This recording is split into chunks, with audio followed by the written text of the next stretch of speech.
Bart here, and I just wanted to make a quick video about twisting exercises. Exercises designed to target the waist, the transverse muscles, and some just easy ways that we can do it from step 1, step 2, step 3 to step 4. So step 1, after you warm up always, would just be simple body weight exercises, or I'm using my trunk to move. My hips and knees are doing very little. My shoulders are actually the genesis of this simple exercise.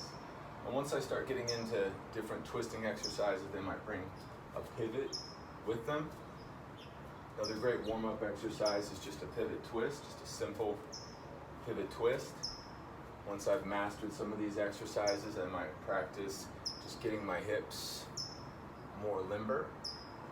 That way I'm actually getting into some of those side muscles that are actually attached to the hip.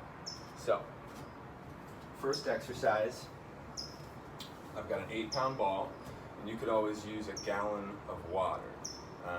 These are particularly easy to find, the ones that are less than 10 pounds, and so you can always start with something really light. And my motto is always, start light, do it right. So I might just do simple twisting exercises. Again, maybe I'll soften my knees, I'm bending my knees, I'm not trying to move anything besides what's above the hips.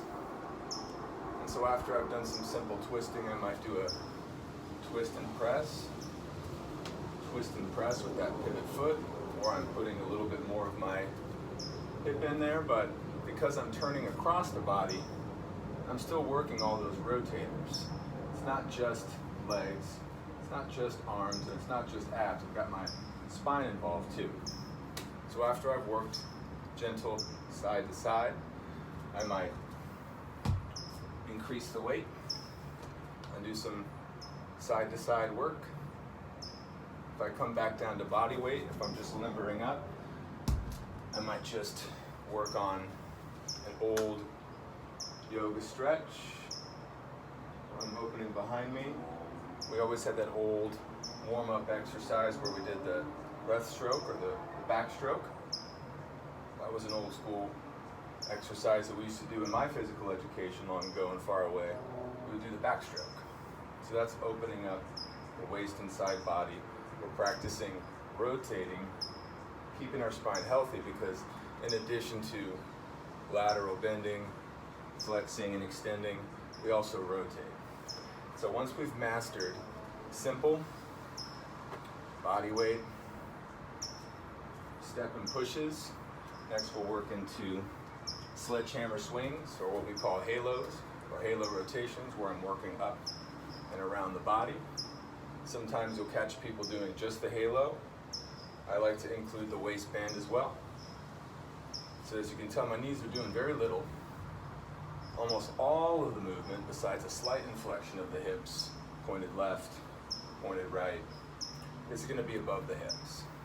And so with 8 pounds, I got room for improvement. This is a great exercise for the 18, 20, and 25 pound kettlebells. Once we start getting above 25 pounds, it becomes a lot more of an arm workout. 35 pounds isn't the end of the world, but you'll notice that your arms wear out a lot faster than your abs do. So if you're trying to target the abs, you'll probably do better with lower weight. So that's our halo sledgehammer. After we've worked on step and press, sledgehammer movements, side to side, next we'll add in something fun, this band. Now I can get this band at just about any pharmacy. I picked this one up particularly at CVS. I'm sure Rite Aid probably has quite a few of these. These ones didn't go as fast as every other piece of equipment at all the stores. And they're very affordable. And as you can tell, I'm utilizing just natural parts of my balcony to turn it into a full, exercise attachment. It doesn't have to be perfect. What I did was I actually threaded one of the handles through and created a little knot. This is one of my favorite exercises. It's called the standing twist. Now you can't tell because I'm standing at an angle from the camera, but my feet are parallel. I've got this outside arm first, then I'll cover it right here and I'll work gentle twist. Now I have a yellow band. This is particularly easy. I might have to step out of frame to get a full workout in. I just want you to see how it works. With this yellow band, I need a lot of space. So I don't have as much space going this direction. Typically, I'll take it across the balcony when I do it. But this standing twist is really easy. It's a great place for you to build your core without having to move the neck around a lot. If you're sensitive in the lower back, this is a good exercise for you. So again, I have that tight fist right here where I'm working across. And the further I am away, the less I have to be straight. But if I am working with some spatial constraints, I could always get low and work a different shade of those muscles. I can always do up. I can certainly do down. You might need separate attachments more than just at waist level. Typically when you're using a cable crossover machine, you have a height, and a height. Now I have the down height and I can go up, but I don't have the up height and I can't go down from this particular attachment. What I could do though, is I could practice with the ball and work high to low exercises that will require a step. So unlike our standing twist where there's no step, no movement in the knees, it's all up above the hip, this one requires a little bit more coordination.